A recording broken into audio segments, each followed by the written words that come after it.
Let's do it, Jenny. We did that. Yeah. Jenny and I Hi, have been everyone. meeting on and off for a couple years because we share some mutually ambitious, fun, interesting friends. Yes. But for years, they're like, why are you meeting with Jenny? I'm like, I don't know, but she's just interesting and working on cool stuff. Thank you. And then sometimes, Julia's like, will you interview Jenny? And I'm like, totally. All of those pre-interviews over the years will come in handy. Yeah, you're ready. Here we are. So I would like you to give your quick elevator pitch of Jetblack. And we're going to get to some of the Rent the Runway stuff too, because it all comes together for your kind of like core knowledge, which is really exciting. But tell the people about it, because it's really cool, and we've got a lot to dig into. Well, thank you. Jetblack is personal shopping over text message, so we combine the convenience of e-commerce with the personal assistance that you'd find with an interior designer or a personal assistant. You can order anything from paper towels to a designer handbag. We do free same and next day shipping, gift wrapping, and there's a membership fee, so we really get to know our consumers and treat them like they're a member of this special service. And so Jetblack is named for Jet, a company that is now owned by Walmart. Yes, and you are what they call entrepreneurship, right? Right. So that means that, you're starting a business, but you have the parent company with the support. We'll talk about internal fundraising maybe a little bit later. You're always fundraising, even when you think you're not. Yes, this is right. So instead of getting outside money, you have the support of Walmart there. And they have an incubator with other businesses as well. This is store number 8, is that the name of it? Exactly, yeah. Tell me about that. We're the first business within store number 8, this incubator that Walmart set up. And it's fun. It's actually named after the 8th store that Sam Walton, who started Walmart, had. And in that store, he was always testing and trying different things. And so the idea of this incubator is, can you let companies interact on their own, kind of just put them off, have a separate office, separate team, and let them kind of run and fly like an entrepreneur would. So I was given kind of that bandwidth, and I'm essentially the guinea pig, being the first one to see how it works to just innovate within this large Fortune 1 business. How's that working out? What's it like to have like a big, Walmart. There's like so big, and how big is your team right now? It's like you guys and a couple of robots. There's a lot of learning. So we have about 340 people now. Okay. This has been like 2.5 years. So that growth, from zero to that's been a huge growth ramp and really exciting part of the journey.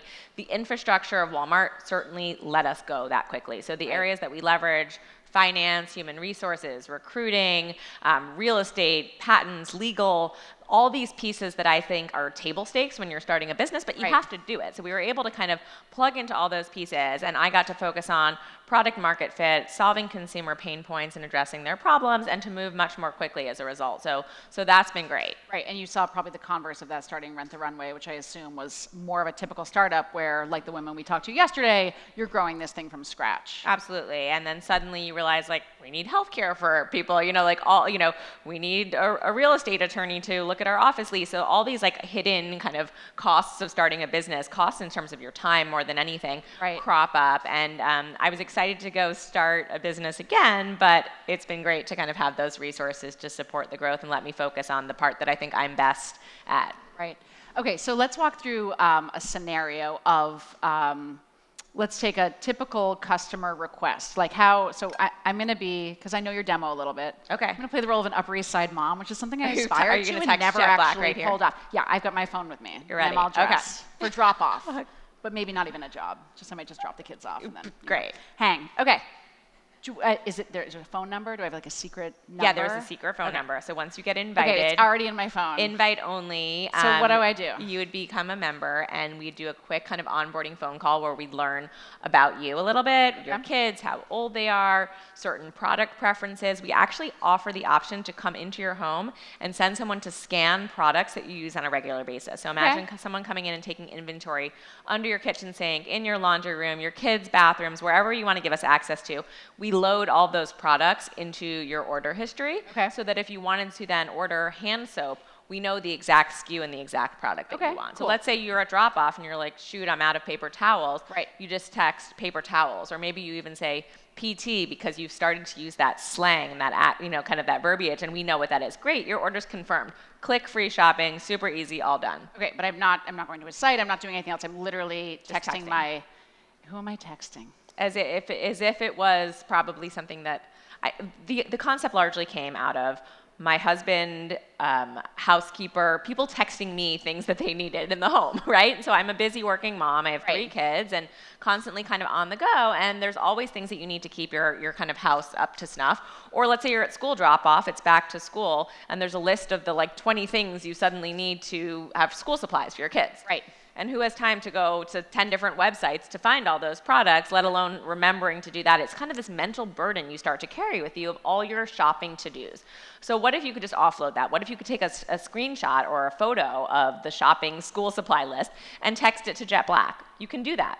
And we'll tackle all of it for you, and we'll just get it done. Okay, how does delivery happen? Like, how does it show up? Like, what happens next? Yeah, so another pain point we found for consumers is that packaging for typical e-commerce shopping is really cumbersome, right? You have boxes. There's like 5 boxes for 5 products. Nothing is consolidated. Then you have to break down the box. You have to bring it to the recycling bin. It's all this extra work that's a hidden cost because time is luxury right now, right? And so it's a hidden cost of e-commerce. So we said, what if instead we can deliver in bags? We can consolidate orders for you, and then we can do it via courier. So we'll have a courier come same or next day once you've ordered something and drop it off to you.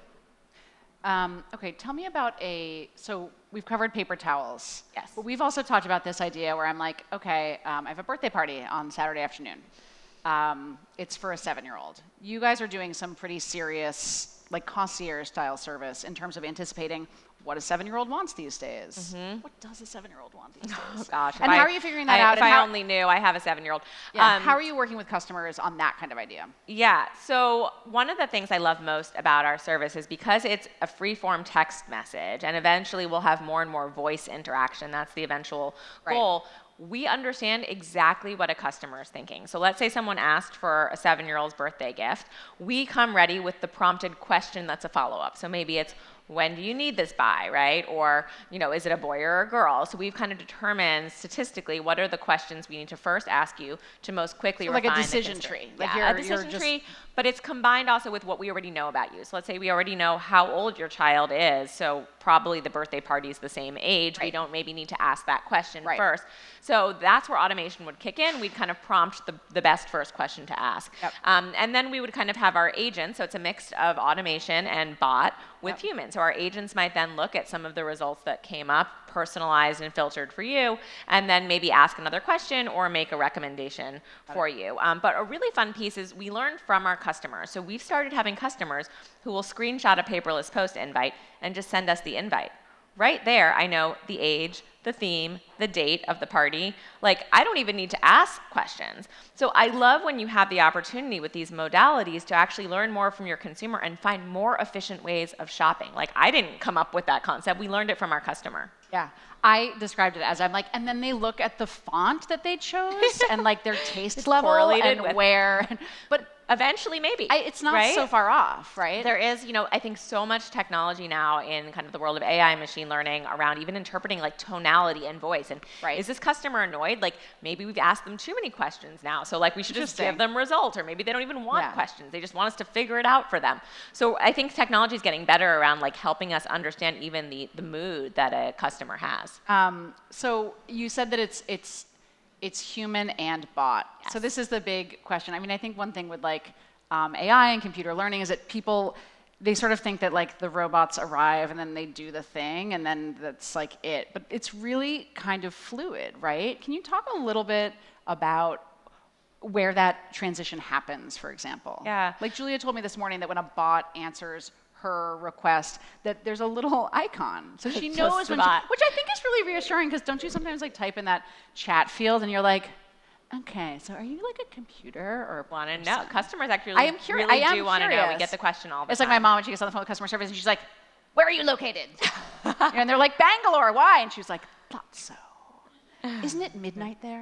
Like whatever, but you feel a little bit more reassured, and I think there's something really good for brand transparency when you know who you're dealing with or what you're talking to. Yeah. So how does that transition work between human and bot, and where do you see it moving, I guess? Sure. So a couple of foundational things. I think of technology as a way to enhance, not replace Yep. human interaction, right?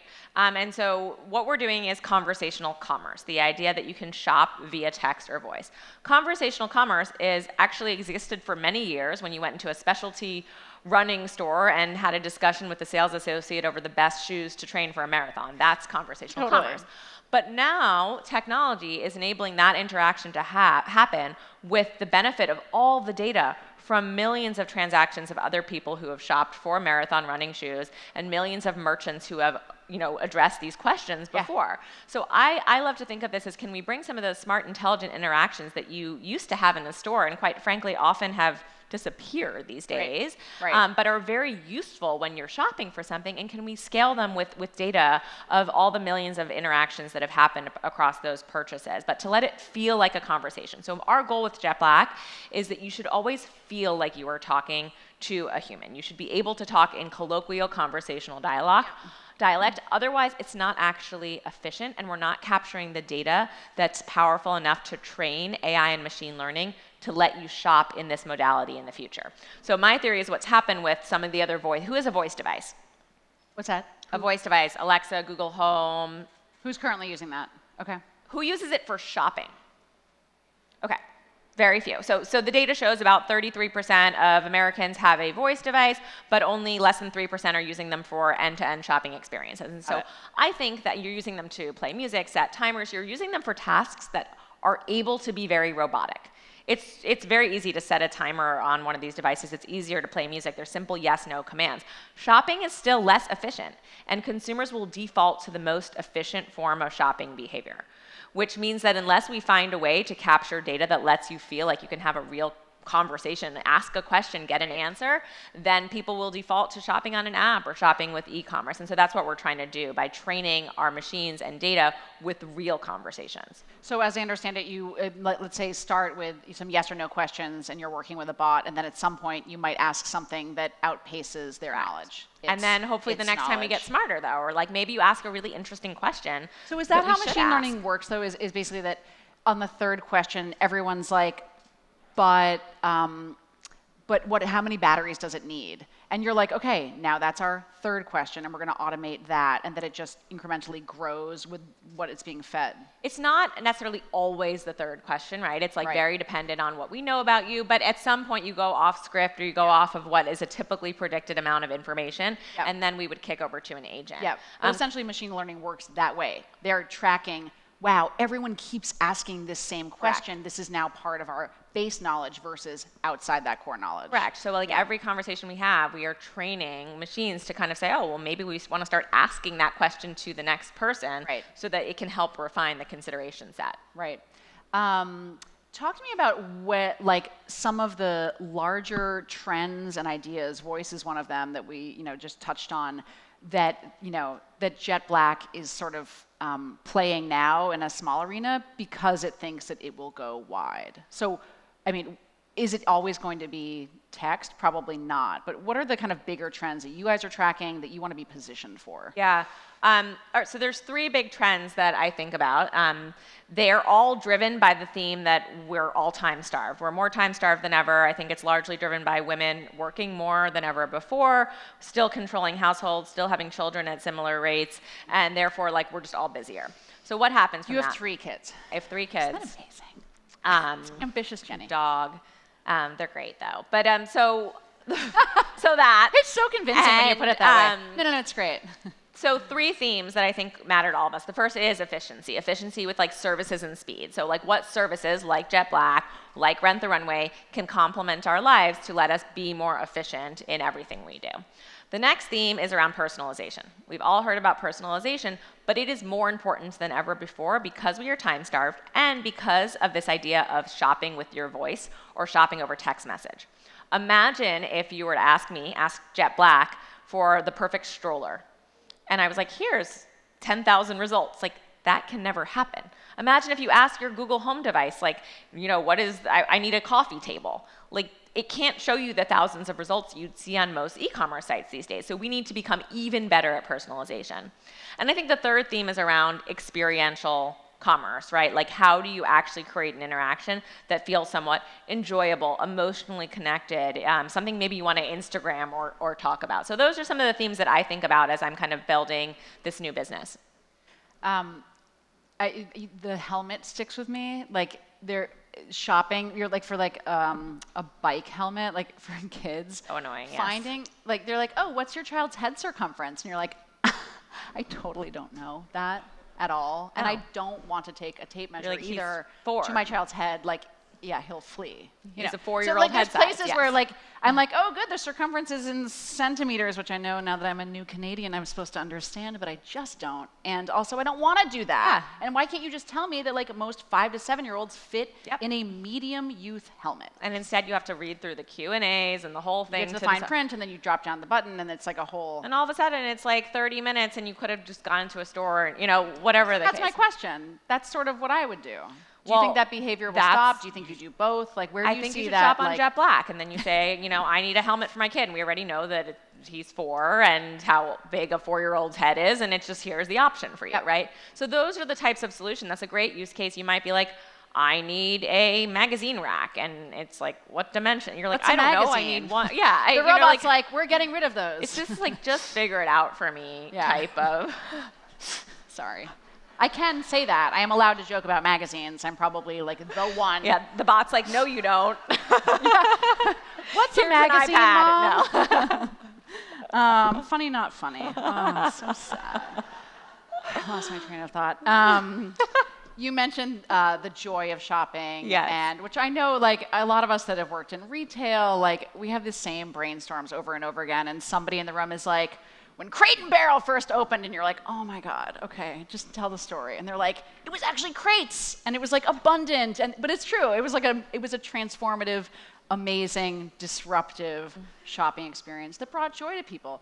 Did you need white plates? Listen, we'll ask the girl from Snow Home later, because she will say yes. People apparently really do. Right. But you know, you would just go in and you would buy more because it was fun, and who Yes. doesn't like that? I know the people in this room like that. I like that. Tell me how joyful you guys can make shopping. Like, what's fun about that? Because buying paper towels is not fun. Yeah, buying it. That's probably not gonna ever be fun. Give me something fun. And you know, I think so, okay, Jenny, can you make that fun? Well, I'll think on that Okay. one. But so today, shopping is transactional, and when Yeah. we started Jetblack, we talked to thousands of consumers, and it was like shopping become a chore. It's like things to check off your to-do list. Yeah. And we thought about, like, could you bring back the moment where going into that specialty running store and having a discussion was actually enjoyable use of your time, and maybe led to a dinner conversation later, something that you liked and stuck with you, or that was really like went out of its way to be helpful, to match you with a better product than you would have found on your own. Yeah. And so instead of just like a glorified search bar that lets you say, like, I need a t-shirt, and it's just like the white t-shirt is the first hit or what have you. Yep. Like, what can we do to inspire you, to bring you new products, to bring you products that are like such an amazing fit with you and who you are, that they're actually dazzling and delightful? To know enough about you that we know how old your child is and their head circumference, that we don't need to bother you with like searching and looking on your own. Yeah. And then to maybe like prompt and remind you, hey, do you want to order batteries that go with this toy, because it's annoying to get the toy and then there's no batteries. So I think it's like, where can you save consumers time, dazzle and delight them in new ways? 2-day shipping is table stakes. Like, same-day shipping is table stakes these days, right? So like, you need new tools and ways to delight and dazzle consumers. Products that are an amazing fit with who they are as a person, and then just helping make things easy and seamless. So the way to delight with paper towels, if I can get to a point where I know the cadence of ordering of paper towels and they just show up at your home, Right. like, that's a delightful shopping experience, and what I Right. hope we'll be able to deliver with the power of data in the Right. coming years. And I guess how far can you take that in terms of the dazzle and delay is difficult. You end up in a funnel, right? Like my computer thinks it knows me, and it's like, here's all the things you like, and I'm like, I come up with new hobbies. Like, I have new ideas. Yeah. I do this now. Yeah. You know, how do you make sure that there's enough that surprises people? Yeah. Like, it's just, is it something you just have to write into it? You have to. because that's a problem with the internet, right? You tell Instagram Yeah. what you're into, and it just feeds you the same stuff, and you're like, how am I supposed to learn new things? We see this in the political space, right? Like, pretty soon you're in a bubble, and you keep hearing the things that you want to hear, and like, how will you have a conversation with the other side if you've just sort of been like, I hate that, it makes me sick, I don't want to see it.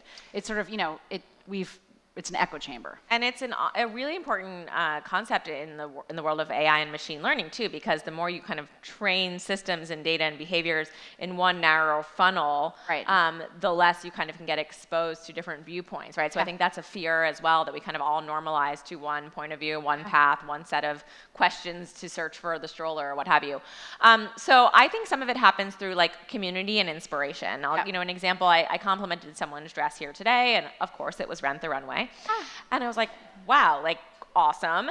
And I haven't seen that. And it's probably because my personalization selections are not in line with that outfit. Right. And I think they do an amazing job personalizing, but it will be really exciting for me to like follow someone else and see what they're wearing. Oh, that's right? interesting. Yeah. Right? And so it was like, I'm like, oh, she has a cool different style. Like, could I rock this look? And so I'm going to follow Sophie's look. And so I think those are the types of examples. So at Jetblack, we do have an app that's a companion to the text experience. So I kind of said, you know what? Text is one piece of omnichannel. It doesn't have to replace e-commerce. It doesn't have to replace apps or stores. It's just broadening the definition of e-commerce. Right. And you should always use whatever is most efficient for you as a consumer. Right. So for example, in the app, we have a discover section where you can see what other users are buying. And like, they have to opt into that, right? Of course, trust is very important to us. But if they opt in, I can now view like, well, what is Sophie buying for back to school? And like, that's really interesting and cool and inspires me. And if I can, start to maybe then I follow you and I discover new ideas and trends. And it's in an authentic way that I think is fun too. It is fun, and like, who doesn't love peering into somebody else's medicine cabinet? I mean, age as old as time. I mean, it's just like it's the best. I'm staying at a house, and the girl has like Aesop soap, which I had seen at another woman's house, and I was like, $50 soap is so insane, and I am so on board. It smells amazing. It's so game good. changing. The kitchen one has exfoliant in it. Just saying. Anyway, and it takes like onion smells off your hands. Anyway, but the point is, I saw it and I'm like, that's crazy. And now I feel redeemed when I see it at this other woman's house. I'm like, yeah, see, that's normal. That's But that touches, though, I think, on a really interesting trend too, of like the $50 Aesop soap phenomena, which is a very popular item for Jetblack customers. Also, people are investing more in experiences, right? So this idea that something like soap that's ephemeral actually can bring joy to your day. Well, I wash my hands 800 times a day because I have gross children, like gross house. Sometimes it's true.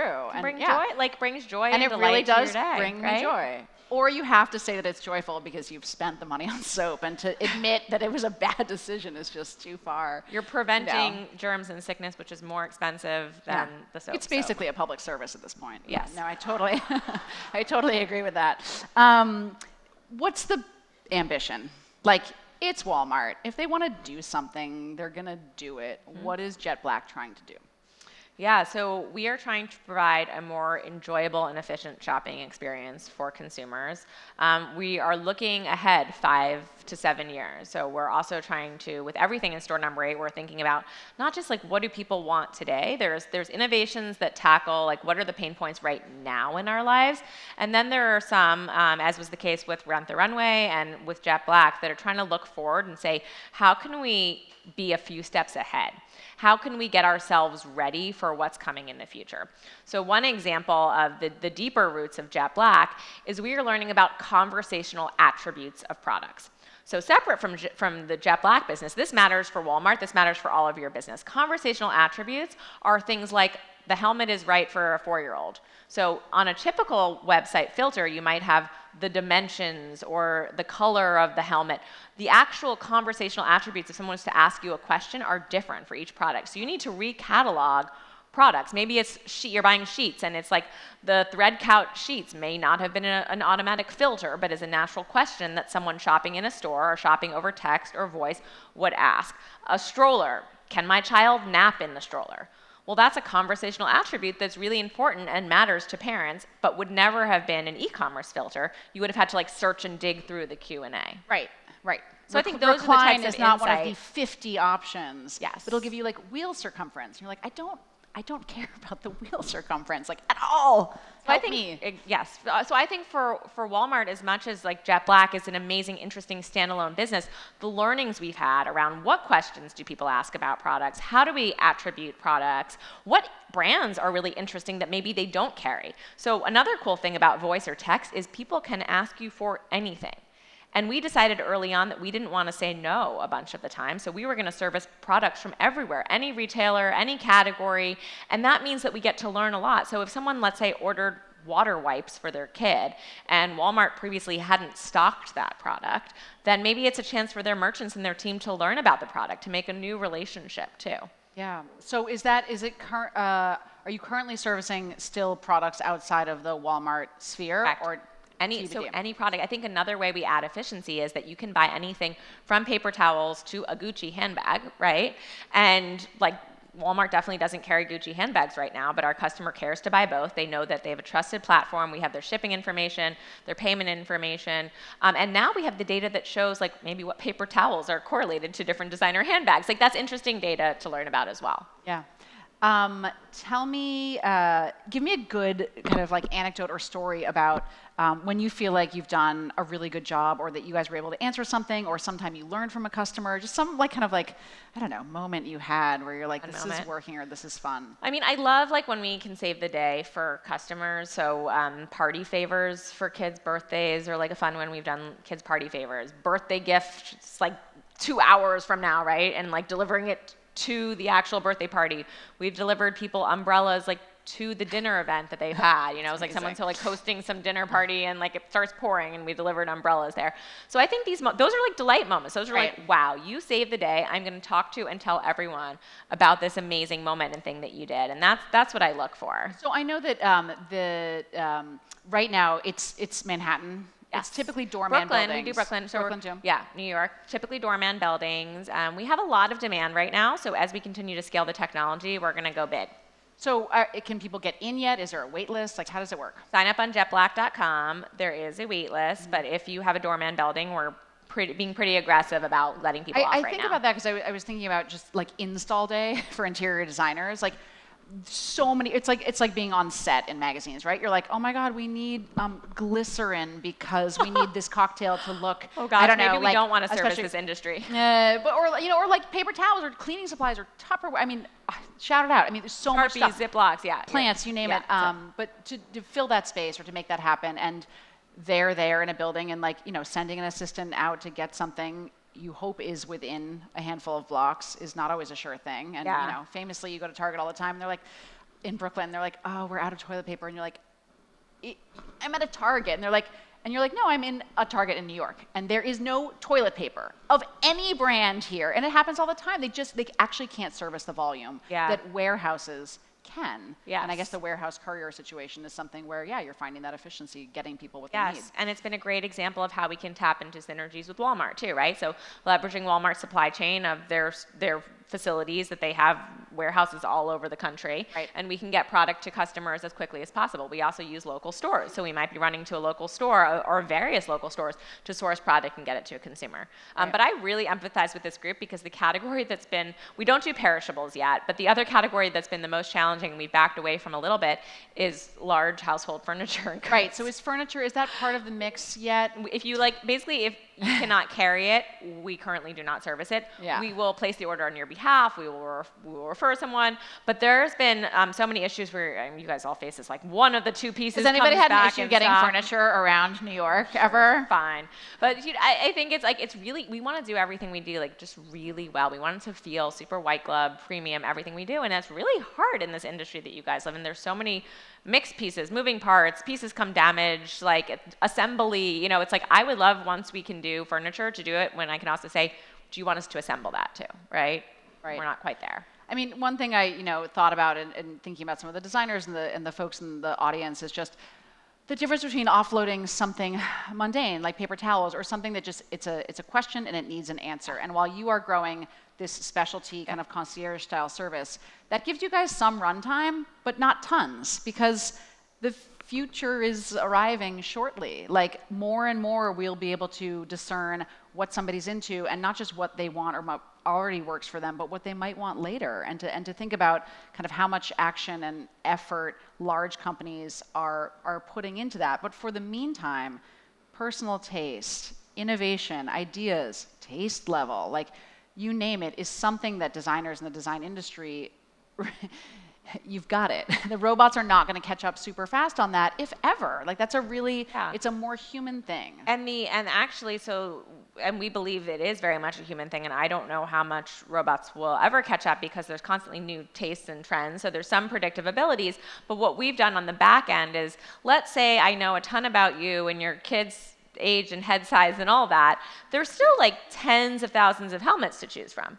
And I never want to show you more than like 2, maybe 3, because it's a text message. Or imagine that voice interaction. I can't show you that many. So on the back end, we work with expert merchants, curators, influencers, tastemakers to refine the set of thousands of helmets to maybe 100, which then on the back end, your personal information, the questions we ask, refined to 2 or 3. So I think there's still very much this kind of need, the more products we have, to get you to the right products for you. And consumers don't want to take that time of filtering through it themselves. Right.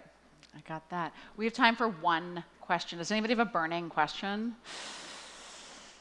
Yeah, hit me. Hi. What does it cost? $50 a month.